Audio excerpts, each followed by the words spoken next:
ওই দিন আমরা চলে গিয়েছিলাম কাশফুলে ছবি তুলতে। তো আমরা কোথায় গিয়ে ছবি তুলেছিলাম অ্যান্ড কোন কোন জায়গায় ওই দিন ঘুরেছিলাম সবকিছুই নিয়ে থাকছে আজকের ব্লগটি। তো চলেন কথা না বাড়িয়ে আজকের ব্লগটি শুরু করা যাক।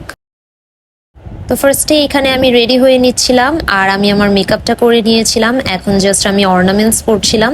আর আমি আর আমার বোন অনেকদিন যাবতে প্ল্যান করছিলাম যে কাশফুলে গিয়ে আমরা একটু ছবি টবি তুলবো। তো ফাইনালি আজকে আমাদের যাওয়া হচ্ছিল। আর আগে কখনো আমাদের ওরকম ভাবে কাশফুলে গিয়ে ছবি টবি তোলা হয়নি, বাট এবার কেন জানি আমাদের দুইজনেরই অনেক বেশি ইচ্ছা ছিল যে আমরা গিয়ে একটু ছবি টবি তুলবো, দেন ভিডিওস বানাবো। আর আমি ওই দিন অনেক কালারফুল একটা শাড়ি পরেছিলাম আর আমি আগের থেকেই ভেবে রেখেছিলাম যদি কাশফুলে ছবি তুলতে যাই সেক্ষেত্রে আমি খুবই কালারফুল একটা শাড়ি পরে যাব। যেহেতু কাশফুল হোয়াইট কালার থাকে, দেখা যায় কালারফুল কোনো শাড়ি পরে গেলে ছবিগুলোও ভালো আসে।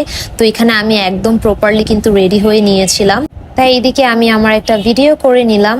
আর ওই দিন আমাদের গাড়ি আসার কথা ছিল 2টার দিকে, বাট আমাদের গাড়ি অলমোস্ট 40 থেকে 45 মিনিট লেট করে এসেছিল। আমাদের বের হতে হতে অলমোস্ট 3টা বেজে গিয়েছিল। আর আমরা ইচ্ছে করেই একটু আগে বের হতে চেয়েছিলাম, কারণ এখন যেহেতু দিন ছোট হয়ে গিয়েছে তাই দেখা যায় সানলাইট থাকে না অত একটা, অ্যান্ড ছবিও ভালো আসে না।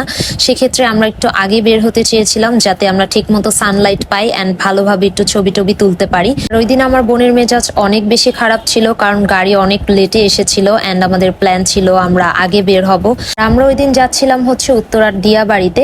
আর উত্তরাতে যেতে যেহেতু আমাদের এখান থেকে একটু বেশি সময় লেগে যায় তাই আমরা ভেবেছিলাম একটু আগে বের হব, বাট সেটা তো আর হলো না। আমাদের গাড়ি যেহেতু দেরি করে এসেছে তাই আমাদের একটু লেট হয়ে গিয়েছিল। আর দিয়াবাড়ি যেতে কিন্তু অলমোস্ট জ্যাম না থাকলেও 1.5 ঘন্টার মতো লেগে যায়, অ্যান্ড ওই দিন তেমন একটা জ্যাম ছিল না, যার কারণে আমরা 1.5 ঘন্টার মধ্যেই সেখানে পৌঁছাতে পেরেছিলাম। তো আমরা 1.5 ঘন্টার মধ্যে কিন্তু এখানে চলে এসেছিলাম। আর এখানে এসেই দেখলাম অলরেডি মানুষ এসে এখানে ছবি তুলছিল। আর যেহেতু পূজা ছিল তাই সব জায়গাতেই মোটামুটি একটু মানুষ বেশি ছিল। আর অন্যান্য দিনের তুলনায় ওই দিন একটু সানলাইট কম ছিল অ্যান্ড আমরা যেহেতু একটু লেট করে ফেলেছিলাম তাই অত একটা সানলাইট পাইনি, বাট তুলনামূলকভাবে আমার ভিডিওস অ্যান্ড ছবিগুলো মোটামুটি ভালোই এসেছিল। তো এখানে আমার বোন আমাকে সিঙ্গেল কিছু ভিডিওস বানিয়ে দিচ্ছিল অ্যান্ড ওই দিন আমি অনেকগুলো ছবিও তুলেছিলাম।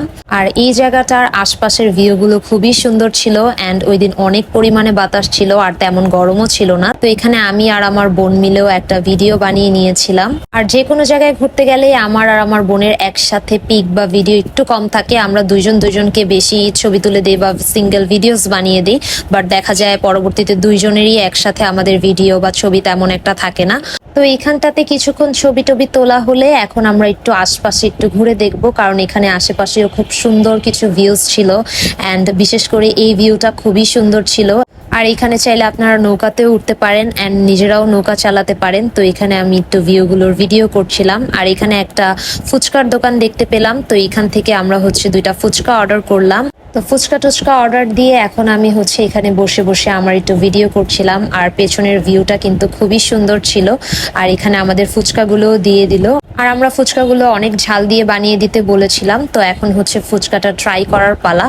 আর আমার কাছে ফুচকার টেস্টটা অনেক বেশি ভালো লেগেছিল অ্যান্ড ওনারা বোম্বাই মরিচ দিয়ে আমাদেরকে ফুচকাটা বানিয়ে দিয়েছিল। যেহেতু আমার ঝাল অনেক পছন্দ তাই আমার কাছে তো ফুচকাটা অনেক ভালো লেগেছে। এইদিকে হচ্ছে হোমমেড ডাবের পুডিং পাওয়া যাচ্ছিল। আর ডাবের পুডিংও আমার আর আমার বোনের অনেক পছন্দ, তাই আমরা 2টা ঠান্ডা ঠান্ডা ডাবের পুডিং নিয়ে নিয়েছিলাম। আর এখন হচ্ছে আমি দাঁড়িয়ে দাঁড়িয়ে ডাবের পুডিংটা ট্রাই করছিলাম অ্যান্ড এখানকার ডাবের পুডিংটাও বেশ মজা ছিল। টিএসসি ডাবের পুডিং এর সাথে এটার টেস্ট একদমই সিমিলার ছিল। আর এখানটাতে দেখলাম এই বক্সার গেমটা ছিল, তো আমি ওই দিন একটু ট্রাই করেছিলাম অ্যান্ড আমার স্কোর হয়েছিল হচ্ছে 436, যেটা মোটামুটি ভালোই ছিল, খারাপ না।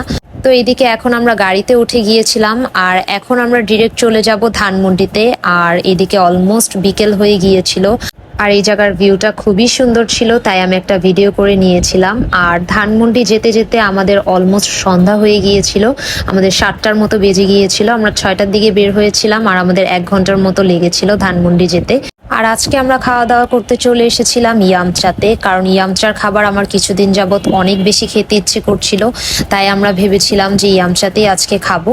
তো আমরা এসে হচ্ছে সাথে সাথেই সিটও পেয়ে গিয়েছিলাম, যেহেতু ইয়ামচাতে অনেক বেশি রাশ থাকে, বাট আজকে আমাদের লাক ভালো ছিল যার কারণে আমরা সিটটা পেয়েছিলাম। আর ইয়ামচাতে সবসময় অনেক বেশি রাশ থাকে আর পাশাপাশি এখন পূজাও ছিল, তাই আমি ভেবেছিলাম অনেক বেশি রাশ থাকবে, বাট সেই তুলনায় আজকে হচ্ছে তেমন একটা রাশ ছিল না। তো এখানে ওনারা হচ্ছে আমাদেরকে মেনুটা দিয়ে গেল, দেন এখানে হচ্ছে আমরা মেনুটা দেখছিলাম। আর মেনুও দেখতে দেখতে এখানে হচ্ছে ওনারা ওনাদের ওয়েলকাম টিটাও আমাদেরকে সার্ভ করছিল। আর ইয়ামচার খাবারটা আমার সবচেয়ে বেশি ভালো লাগে স্পাইসির কারণে, কারণ ওনাদের খাবারগুলো বেশ স্পাইসি হয় অ্যান্ড ওনাদেরকে বললে ওনারা এক্সট্রা স্পাইসি করেও আপনাদেরকে বানিয়ে দিবে। তো এখানে আমি একটু ওয়েলকাম টিটা খেলাম অ্যান্ড ওয়েলকাম টি বরাবরের মতোই অ্যাভারেজ। তো এখানে আমার বোন হচ্ছে খাবারটা অর্ডার দিচ্ছিল। আর ওই দিন আমাদের একটু ক্ষুধাও লেগে গিয়েছিল, আর এখন যেহেতু অলমোস্ট 7টার মতো বেজে গিয়েছিল অ্যান্ড আর দেখা যায় আমরা 3টার দিকে বের হয়েছিলাম অ্যান্ড তেমন কিছুই খাওয়া হয়নি, তাই আমাদের একটু ক্ষুধা লেগে গিয়েছিল। তো এখানে খাবার অর্ডার করার পর এদিকে আমার বোন আমাকে এখানটাতে একটু ভিডিও বানিয়ে দিয়েছিল। তো এদিকে আমাদের খাবারগুলো চলে এসেছিল। ফার্স্টেই আমরা অর্ডার করেছিলাম অন্থন উইথ চিলি অয়েল, দেন হচ্ছে আমরা একটা sea food fried rice and একটা চিকেন ফ্রাইড রাইস নিয়েছিলাম ওনাদের। আর ওই দিন হচ্ছে আমরা রাইস বোলটা অর্ডার করিনি, ওই দিন আমরা জাস্ট সি ফুড রাইসটা অর্ডার করেছিলাম। তো এখানে আমার বোন হচ্ছে সার্ভ করে দিচ্ছিল। তো ফার্স্টেই আমি অন্থন উইথ চিলি অয়েলটা দিয়ে স্টার্ট করলাম। তো এটার টেস্টটা একদমই সেম ছিল, আগের বারের টেস্টটা ঠিক যেমন ছিল এবার খাওয়ার পরও টেস্টটা একদমই সেম লেগেছে। অ্যান্ড অন্থন উইথ চিলি অয়েলটা কিন্তু একদমই স্পাইসি হয় না, বাট এটা খেতে খুবই ভালো লাগে। দেন আমি এখন হচ্ছে রাইসটা ট্রাই করব। আর আজকে যেহেতু আমরা সি ফুড রাইস নিয়েছিলাম, আগের বার হচ্ছে আমরা সি ফুড রাইস বোলটা অর্ডার করেছিলাম অ্যান্ড আমি বলবো দুইটা রাইসের টেস্টই খুবই ভালো ছিল। আর আজকের রাইসটাও বেশ মজা ছিল অ্যান্ড অনেক বেশি স্পাইসি ছিল।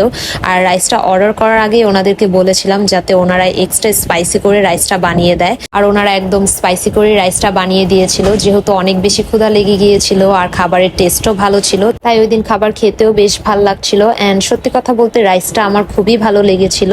আর রাইসের কোয়ান্টিটিও বেশ ভালো থাকে, আপনারা ইজিলি দুইজন হচ্ছে শেয়ার করে খেতে পারবেন। আর সি ফুড ফ্রাইড রাইসের মধ্যে কিন্তু আপনারা একদম ভরপুর পরিমাণে সি ফুড পাবেন, প্লাস হচ্ছে চিকেনও পাবেন। আর আমার কাছে কেন জানি ওই দিন শুধু রাইসটা খেতেই বেশ ভাল লাগছিল, আর সি ফুডের মধ্যে স্কুইড দিয়ে খেতে রাইসটা বেশি মজা লাগছিল।